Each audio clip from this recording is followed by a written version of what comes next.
Welcome back. You're still watching After the Bell on CNBC TV 18. Now, there is fresh trouble for the maker of popular Maggi noodles, Nestle. The Supreme Court has revived the government's case in the National Consumer Disputes Redressal Commission, and the government has been claiming that the presence of high lead content in Maggi and is seeking damages worth 640 crore rupees through a class action suit.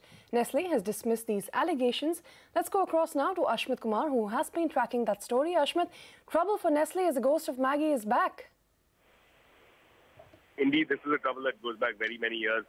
And in fact, this very same case that we're speaking of was in hibernation for the last 24 to 36 months. We saw little or no action as far as this particular case is concerned.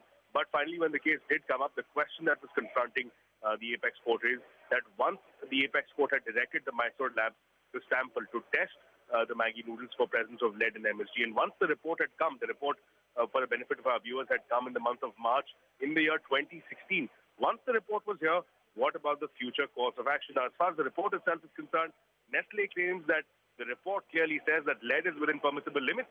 The second key component, of course, is MSG. It concedes that they do not have the technological prowess to determine whether the MSG that is currently in the noodles is on the back is because it occurs naturally or it has been introduced artificially.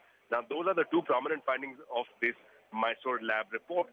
Now, what's interesting here is that today, after initial arguments, the Apex Court has remanded the matter back to the NCDRC, the National Consumer Dispute Resolution Commission. This is where the government had filed a class action suit against Nestle, had sought damages of 640 crore rupees. With this order, with the Apex Court remanding the matter back, what it does is that it revives this class action suit. It lifts the stay on the NCDRC proceedings, and the Apex Court clearly holding that this Mysore report needs to be reviewed, needs to be evaluated by the NCDRC, and that all rights and contentions of all parties, including the government, are open, so the government can again raise fresh questions, not just about the company in question, but also about the findings of the NCDRC, of the Mysore lab report. So some serious questions await Nestle. This effectively means that a fresh round of litigation has begun on the now infamous Maggi ban issue. So clearly more trouble headed Nestle's way on the back of NCDRC and the government's challenge class action suit pending there, and the Apex Court remanding the matter back. So fresh trouble for them. Back to you.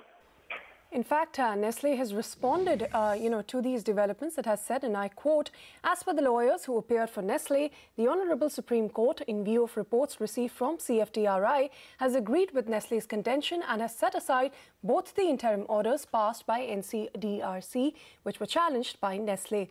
The Supreme Court has also directed that the reports received from CFTRI will be the basis for proceedings before NCDRC. Full details will only be known after the receipt of this order by the company." End of quote. Ashmit, I hope you're still with us. There's another case you've been tracking, and that is with respect to the Essar Steel insolvency matter. Now, the National Company Law Appellate Tribunal has ordered the NCLT Ahmedabad bench to take a decision on the matter expeditiously. Ashmit, the case has been going on for now, 500 days, even though the lenders already voted in favour of ArcelorMittal sometime in October last year. What did NCLAT have to say on the matter? Well, that was one of the concerns that had been raised by the COC, that there appear to be inordinate delays, that the matter, the resolution plan, was submitted before the adjudicating authority, which happens to be NCLT Ahmedabad, in the month of October. And then even in January of 2019, no decision has been taken. And not only has no decision been taken, but, I beg your pardon, but that the proceedings have been plagued with inordinate delays and with adjournments. In fact, the council has also pointed out that at the very last hearing in December 22nd, the matter was deferred, was adjourned to January 7th. Now, on the back of all of this, the NCLT observed that it appears that there have been adjournments and that no reason has been given to that. So, frowning on the NCLT Ahmedabad, what effectively the order has been passed is that the NCLT today held that it expects that there will be expeditious hearing and that there will be an early date for finally concluding the arguments and for passing of orders, and that if that is not the case, the COC is at liberty to come back and to agitate the case before the NCLT. So, building of pressure as far as NCLT Ahmedabad is concerned, they now have clear orders from the NCLT to expeditiously hear the Essar Steel matter. Back to you.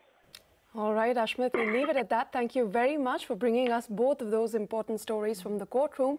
Now, moving on, the Internet and Mobile Association of India has called for a meeting with up to 20 e-commerce players on the 11th of January. The key agenda of this meeting is to discuss the implications of the recent changes in the FDI policy on e-commerce. Remember, just last month, the government, among other measures, barred any entity related to e-commerce platforms from selling their products on that portal.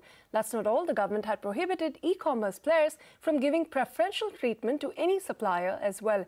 Priya Sheth joins us now with all of those details. Priya, take us through the key aspects of the decision and, what are the companies that will participate in this meeting? Well, Ritu, there are several companies that will be participating as a part of this meeting, but with several complexities surrounding the FDI and e-commerce policy. We do understand that the Internet and Mobile Association of India are all set to meet stakeholders on the 11th of January is what our sources are telling us. About 15 to 20 e-commerce players are likely to be a part of this meeting, and these include players like Flipkart as well as Amazon and many other e-commerce players. Even online service providers like Make My Trip and Oyo have been invited to this meeting to put ahead any such grievances that they may have with regards to this circular. Now, issues like inventory control, private labels as well as exclusive deals are likely to be taken up in this meeting. Now, do remember that the recent changes in the FDI policy on e-commerce said that an e-commerce marketplace cannot exercise ownership or control over the inventory. It also said that not more than 25% of the sales of any vendor are allowed on a marketplace entity. So therefore, several of these issues, including that with regards to equity participation of e-commerce players in entities that are run by marketplaces, are also likely to be discussed in this meeting. Any such grievances will be addressed, and a representation is likely to be made to the government on an industry level. In fact, we did reach out to the IAMAI, and they have confirmed that the meeting will be held next week on the 11th of January. All right, so 11th of January is when we'll have Priya back with all of those details. Thank you very much for joining in with all of that. Now, here's a headline from the aviation space then. The government is likely to award routes under the third round of its regional connectivity scheme, Udan, very soon. People in the know have told cnbc TV 18 that these routes are expected to be awarded to 8 to 9 carriers in phases and may happen by the 14th of January. And we also understand that SpiceJet is likely to emerge with the maximum routes, followed by Indigo. And not just that, SpiceJet is also expected to fly seaplanes under this particular scheme. Jet Airways, Alliance Air and TrueJet are the other airlines that are also likely to be awarded with routes. Further, we understand that the airlines may also seek viability gap funding under Udan 3. It's time now for taking a short break on the show, but don't go anywhere. Coming up next, the Supreme Court expresses dissatisfaction over the pace of rescue operations for Meghalaya's missing coal miners. It says it believes that more prompt, effective and immediate measures are required to rescue them. More details when we return.